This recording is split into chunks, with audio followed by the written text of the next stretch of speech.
Bienvenue à Tout le monde en parlait. Ici Solveig Miller. Pendant des décennies, impossible pour un enfant adopté de retrouver sa mère. Le dossier était tenu secret. Même drame pour la mère, condamnée à vivre avec les conséquences de ses choix. Au Québec, il y a eu plus de 300 000 enfants confiés à l'adoption au siècle dernier. Il faudra attendre au début des années 80 pour que s'organise la lutte juridique autorisant les retrouvailles. Désespérés, certaines mères et enfants sont prêts à tout pour lancer leur appel. Mon enfant, ma blessure, un reportage que j'ai signé avec Marc Jasmin.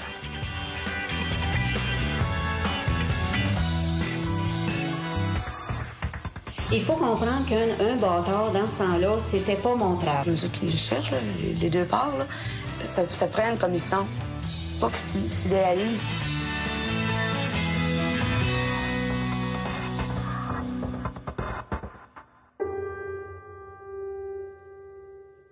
Je m'appelle Marjolaine Genois. Je suis née le 22 décembre 1949 à la Gorge de Québec. Je suis Denise Joubert. Je suis née le 9 mars 1958 à l'hôpital Miséricorde. Je suis Léona Gignac-Marchand. En 1947, le 22 décembre, à la maison Ouellette, je donnais naissance à Marie-Gracieuse Sylvestre. Oh! Bonjour. C'est pas croyable. Des retrouvailles en direct. Un appel lancé à la télévision ouvre une porte que la Société d'adoption de Québec bloquait depuis 35 ans. Oh, belle fille. Ça, c'est pas croyable. Je veux pas avoir tes yeux, j'ai des oreilles. J'avais su que vous m'aviez cherché. C'est épouvantable, hein? Oh, je t'ai cherché. J'oublierai jamais ça. C'est une émotion, ça. Ben, c'est ça. Maman avait dit que c'était le bonheur en personne, puis c'est vrai. C'est beau. Ceux qui cherchent font appel aux médias, car les services sociaux refusent de répondre aux 15 000 demandes reçues à travers le Québec.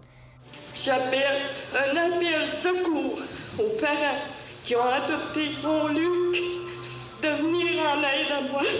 J'en peux plus. Au-delà du cri du cœur, c'est le début d'une bataille pour faire reconnaître un nouveau droit. Le droit aux origines, c'est le droit de savoir qui on est, le droit d'avoir son identité juridique. Ce qu'on demande, c'est la parité avec tout le monde. Tout le monde a le droit de consulter son dossier médical ou tout autre dossier qui contient des informations sur soi. Tout le monde a le droit d'avoir son certificat de naissance avec son vrai nom puis les vrais noms de ses parents. On n'a pas inventé un besoin, là. Le besoin existait déjà, mais chacun allait de façon comme individuelle faire sa demande, quémander des informations et très souvent se faire rabrouer et se faire renvoyer chez lui. Ce que le mouvement Retrouvailles est venu faire, c'est de canaliser et d'unir dans une seule voix, dans un seul cœur, toutes ces demandes-là, et de revendiquer non pas des privilèges ou des miettes, mais de revendiquer un droit.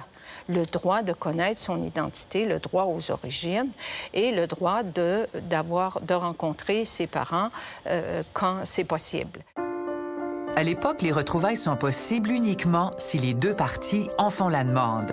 Il y a 4 ans, quand on recevait une demande, on disait l'article 31 de l'adoption déclare que les dossiers sont confidentiels et c'était tout. Et aujourd'hui, on en est rendu à tout donner, sauf l'identité des parents biologiques.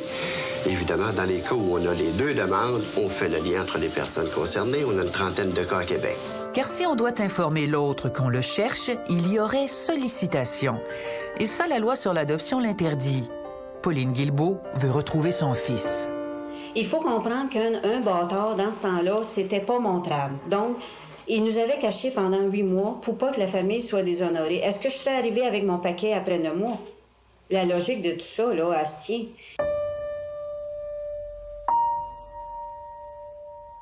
La première loi sur l'adoption, qui date de 1924, est une ouverture sur le droit des enfants. Dans une société dominée par l'Église, ces enfants étaient condamnés à être des bâtards toute leur vie, comme Ticoque, personnage mythique du théâtre populaire qui n'échappera jamais à sa fatalité. Entre nous deux, là, j'en ai perdu gros dans ma jeunesse, moi, à cause de cette bâtardise-là. Le petit bâtard, pas de famille, tout seul au monde, ni vu ni connu. Dans le tramway, il y aurait un homme comme les autres, en route pour aller voir sa parenté. Vous savez, le Québec avait beaucoup d'enfants et je vous dirais même que le Québec était devenu exportateur d'enfants. Il y avait tellement d'enfants qu'on exportait des enfants beaucoup vers les États-Unis et la France. L'Église, qui a le monopole sur la charité publique, est responsable des crèches. Comme prêtre, je réalisais que je pouvais rendre service dans une section qui était très importante, l'adoption. À cette époque, il y avait 3 grandes crèches qui étaient pleines à craquer d'enfants, 500 ou 600 bébés chacune. Des enfants qui pourrissaient là, littéralement. Quand je rencontrais des adoptants, des futurs adoptants, vous êtes sérieux dans l'adoption? Il faut que vous pensiez au moins à 2 enfants. Autrement, ça ne m'intéresse pas. Évidemment, la contraception n'était pas développée à cette époque-là, mais c'était pas, en général, un seul enfant. En moyenne, si ma mémoire est bonne, c'était entre 1,8 ou 2 enfants par mère célibataire. En 1965, Reine Landry confie son fils à l'adoption. 17 ans plus tard, elle fonde le mouvement Retrouvailles. Alors, comme bien d'autres mères, j'ai posé ce que je croyais à l'époque être le bon geste. Dès le lendemain de l'accouchement, à l'hôpital, la travailleuse sociale s'est présentée et m'a fait signer le papier. C'est pas le bon moment pour signer, pour prendre une décision aussi importante que celle d'abandonner un enfant. Dès l'instant où tu quittes l'hôpital et que tu te rends compte que tu n'as pas ton enfant, la culpabilité commence. C'est donc pendant toutes ces années-là, je ne voyais pas d'issue possible pour revoir ou reprendre cet enfant-là. C'est là que j'ai décidé d'aller de l'avant, sortir de l'ombre, autrement dit, parce que c'est un sujet dont on ne parle pas comme mère, comme fille-mère. C'est un sujet dont on ne parle pas autour de soi et on vit sa culpabilité en silence.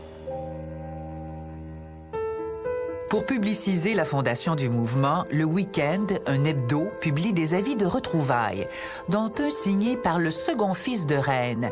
Elle avait marié le père des enfants et avait divorcé quelques années plus tard. Au retour de la pause, les premières retrouvailles bouleversantes s'improvisent et on fait appel aux tribunaux pour briser les secrets de l'adoption.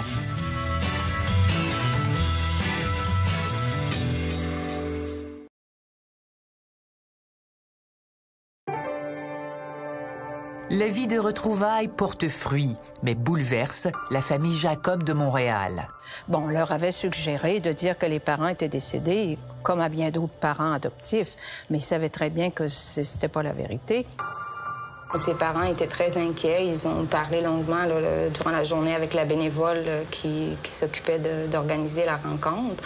Mais bon, même malgré leur inquiétude, les parents ont quand même accepté de me rencontrer le soir. Maintenant, c'est peut-être pas la façon idéale d'organiser des retrouvailles, de faire ça aussi rapidement. Je pense qu'il faut une préparation un petit peu plus soutenue et puis il faut permettre aux gens un petit peu comme de constater, de réaliser dans quoi ils s'embarquent. À 17 ans, Daniel Jacob découvre d'un seul coup que non seulement sa mère n'est pas morte, mais qu'elle le cherche. Mes parents adoptifs et moi-même, on était tous dans une espèce d'émotion à fleur de peau. Ça a été une semaine de larmes, si on veut. Autant pour ma mère, mon père, moi. Ça a été des pleurs, des moments... c'est sûr que moment, elle s'en voulait. Et là que je découvre la vérité. Les retrouvailles se déroulent devant les caméras. La conférence de presse prévue pour annoncer la fondation du mouvement devient rapidement celle de Reine Landry et de ses fils. C'est sûr que j'ai bousculé ces gens-là. Je les ai bousculés parce que ils s'attendaient pas à ce que j'apparaisse dans leur vie. Puis, comme plusieurs autres parents adoptifs, ils ont craint que j'aille leur enlever leur enfant. Mes parents ont été vraiment formidables parce qu'ils les ont acceptés à bras ouverts. Maman et papa ont toujours eu beaucoup de respect pour Reine. Quand j'ai retrouvé Daniel, j'ai comme eu peur de perdre Reine. Comme Mme Jacob a eu peur de perdre Daniel, parce que j'ai toujours eu une mère à moi Puis je l'ai jamais partagé avec un autre frère que moi. Lui, il avait beaucoup d'attentes, je pense, vis-à-vis ses retrouvailles et le grand frère qu'il espérait, auquel peut-être que j'ai pas répondu. Et je me demande, dans toute notre histoire, si c'est pas lui qui en a eu les plus mauvaises expériences dans tout ça, qui n'a pas été laissé le plus mis de côté. À Montréal, avec 6 000 demandes de retrouvailles déposées annuellement aux services sociaux, la pression est plus forte qu'ailleurs. Ils ont l'oreille d'un juge avant-gardiste, le juge Pierre Dorion du tribunal de la jeunesse. Il est le seul juge au Québec à autoriser des retrouvailles avec l'appui des services sociaux de Montréal. Le juge Dorion avait instauré finalement une espèce de requête qu'on appelait une requête innommée. Le juge s'assurait finalement d'abord du sérieux de la personne, des intentions de la personne, s'assurait qu'effectivement ça ne créerait pas finalement de problématiques, ni pour elle, ni pour finalement l'adopter. Et là, donnait ordre à ce moment-là au centre des services sociaux de faire des recherches pour retracer l'enfant. Ces procédures brisent le secret entourant l'adoption. À l'extérieur de Montréal, l'opposition est farouche. Seul Montréal a agi de cette façon et un seul juge a donné cette autorisation. Nous n'allons pas cogner aux portes des maisons pour dire « tu as eu un enfant il y a 30 ans, ton enfant te recherche ». Il faut penser que cette mère-là est peut-être mariée depuis ce temps-là, qu'elle n'a peut-être jamais révélé à son mari ou à ses autres enfants qu'elle a eu un enfant hors mariage il y a 30 ans. Et je pense que ce serait très dangereux.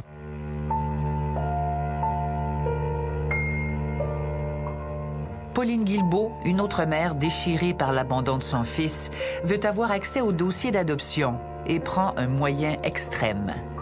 Je promets, sous les Saintes Écritures, de m'abstenir de nourriture jusqu'à ce que gain de cause. Ma grève a commencé dimanche dernier, après 6 heures. Ce geste touche le directeur de l'adoption de Montréal.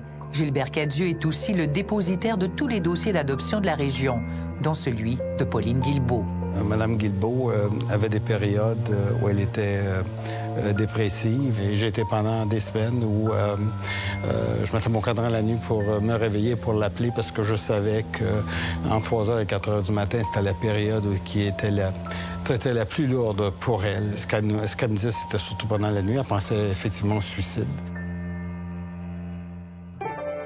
Pauline Guilbeault s'adresse également au tribunal de la jeunesse. Son avocat, Alain Beausoleil, attaque cette fois-ci l'obstacle majeur aux retrouvailles, l'interdit de sollicitation. Et on avait retracé des décisions de la Cour suprême en matière de prostitution où on expliquait de façon explicite ce qu'était de la sollicitation. Alors nous, on a dit à la Cour, informer, ce n'est pas solliciter. Alors, comment une personne peut savoir qu'elle a le droit de déposer un consentement dans son dossier si personne ne l'informe? Alors, c'est comme ça qu'on a présenté ça. Toujours dans le respect, finalement, de la mère ou dans le respect inverse de l'enfant. Alors, si, une fois informée, la personne ne désire pas rencontrer, la retrouvaille ne pouvait pas se faire. Elle gagne sa cause devant le juge Pierre Dorion. C'est une victoire majeure. Ça veut dire qu'on devrait entamer des démarches pour Mme Guilbeault pour d'abord localiser son fils, bien sûr, et par la suite l'informer de l'intention de sa mère d'entrer en contact avec lui. Moi, je veux tellement pas manquer mon coup. Puis c'est pour ça que j'apprécie énormément d'avoir de l'aide.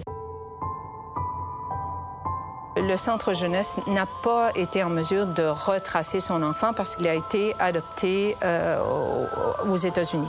Alors, si bien que Mme Guilbeault, en désespoir de cause, a mis fin à sa vie. Ça montre à quel point c'est important pour les mères de régler cette question-là, de retrouver leur enfant. Et malheureusement, on connaît la triste fin de Mme Guilbeault. Je me suis souvent dit, on a gagné sa cause, mais au fond, on l'a peut-être perdue. Après la pause, chaque retrouvaille a sa propre histoire, certaines plus heureuses que d'autres. Mais ce qu'elles ont en commun, c'est qu'elles répondent aux besoins de savoir d'où l'on vient.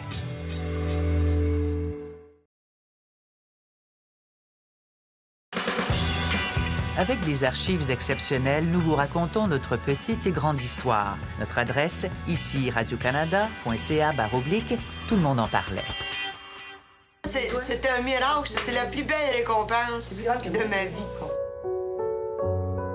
Annie, moi, personnellement, je sais bien qu'Annie, qu'elle le veuille ou pas, pour moi, d'après moi, elle m'appartient. Moi, c'est à moi. C'est moi qui l'ai mis au monde. Avez-vous l'impression de C'est moi qui ai souffert pour elle. Je regrette, je lui appartiens pas.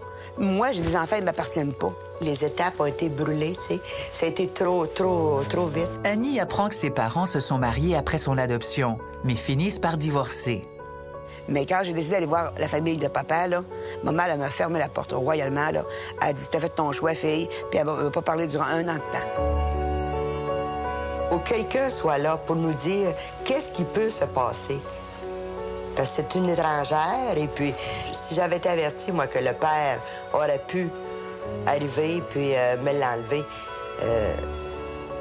peut-être que j'aurais pas réagi comme ça. Je pouvais pas vivre sa rancune qu'elle vivait avec papa. Je ne pouvais pas la vivre, ni la sienne, ni celle des autres. J'étais dans un petit cocon d'amour, là, comprends-tu? Élevé dans du velours, puis j'ai tombé dans cette patente-là, là, c'est méchant décalage, comprends-tu? C'est sûr, par contre, si maman et papa, ils m'avaient pas perdu, peut-être que leur vie aurait été différente.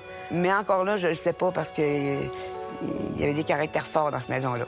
Même si la loi demeure inchangée, en 1984, un dernier obstacle est franchi avec la décision Carrier de la Cour d'appel. Le tribunal confirme qu'informer n'est pas sollicité. André Carrier, la nouvelle présidente du mouvement Retrouvailles, cherche sa mère. Madame Carrier, vous êtes personnellement allée devant les tribunaux. Vous avez gagné en appel. Pourquoi vous étiez allée devant les tribunaux? Ah bien, c'est une longue vérité que je cherchais déjà depuis 20 ans. Et cette vérité-là, j'ai essayé de l'obtenir via les centres des services sociaux qui ne m'ont pas donné satisfaction. Après la cause Carrier, les centres jeunesse ont été submergés de demandes parce que les gens n'avaient plus besoin de faire de requêtes, ils n'avaient plus besoin de s'adresser aux tribunaux. Alors, le droit était là. Le jugement ne fait pas que des heureux. On exige du gouvernement qu'il soit fait immédiatement un moratoire pour cesser présentement là, toutes ces recherches là, qui se font dans le but de faire des retrouvailles. On détruit la vie des gens, puis en plus, on ne respecte pas du tout la confidentialité. Pour plusieurs parents adoptifs, c'était comme une infidélité, je dirais, par rapport à ce que l'on leur avait dit à l'époque. On leur disait, écoutez, quand vous adoptez, il y a une confidentialité absolue. Les services sociaux de toutes les régions du Québec ont à changer d'attitude. Ils doivent désormais aider ceux qui cherchent. Un comité interministériel présidé par Gilbert Cadieux sillonne le Québec pendant 8 mois. Les témoignages de quelques 600 personnes le convainquent de l'importance d'un encadrement professionnel pour éviter les dérapages. On levait le voile sur le secret, une honte, même des histoires qui apparaissaient sur le plan humain très déchirants. Des garçons adoptés qui ont eu des relations sexuelles avec leur mère. Ce besoin de fusion-là était tellement fort sur le plan clinique qu'ils ont eu des attentes démesurées. Imaginez-vous le niveau de culpabilité qui, après coup, se développait. Annie a finalement renoué avec sa mère Léona, mais seulement après la mort de son père. C'est devenu, après ça, comme une amie. C'est une amie, là. Tu sais, je l'appelais maman quand même, là. Parce que je ne l'avais pas appelée maman, là, je lui aurais fait de la peine. Moi, dans ma famille adoptive, il n'y avait personne qui avait les yeux bleus, tous les yeux bruns. Je voulais tout savoir de qui je tenais mes jambes. Quand je voyais des personnes aux yeux bleus, je les regardais, hein, ils ont les yeux bleus. Non, les retrouvailles, moi, je trouve que c'est une bonne chose quand même, parce que c'est un besoin qu'on a. On a un besoin de savoir à qui on ressemble aussi, là, qui on est. Reine Landry et son fils Daniel ont rompu les liens depuis des années. Elle, la dernière fois qu'elle m'a vu, j'étais un petit poupon, là. Parce qu'elle me présentait comme son fils. J'étais son bébé. Et moi, je me suis jamais considéré comme son fils. Je ne dis pas que ça n'a pas fonctionné avec mon fils. Au contraire, je pense que pour moi, ça m'a permis de régler la question de la culpabilité, de me pardonner en lui redonnant son identité, en lui permettant de voir son père, de voir ma famille et tout ça. Ça a toujours été clair et dans ma tête et dans mon cœur aussi. Ma mère, ça a toujours été maman. C'est celle qui m'a bercé, qui m'a vu grandir, qui m'a nourri, qui m'a changé, qui a séché mes pleurs ou qui m'a fait pleurer aussi parce qu'elle m'a chicané. Mais ça a toujours été elle, ma mère. Reine, ben c'est reine. Ça a toujours été juste reine. Alors que des gens croyaient que c'était la naissance d'une nouvelle relation, à l'époque, je pense qu'aujourd'hui, on questionnerait les adoptés puis les parents naturels. Je pense qu'il y a peu de personnes qui ont maintenu cette relation-là. Mais au moins, ils savent d'où ils viennent.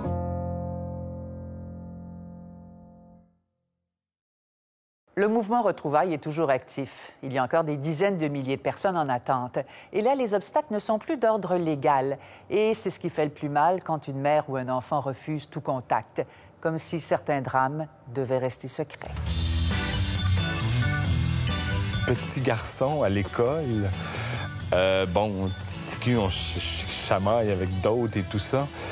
Je leur disais, moi, je suis plus chanceux que toi parce que moi, mes parents m'ont choisi. Toi, ils n'ont pas eu le choix de t'avoir.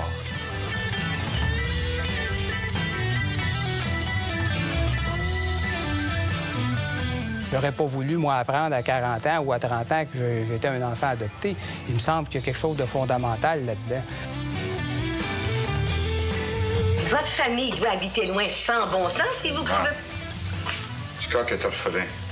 Pas orphelin de père et de mère. Pauvre petit gosse, si c'est triste.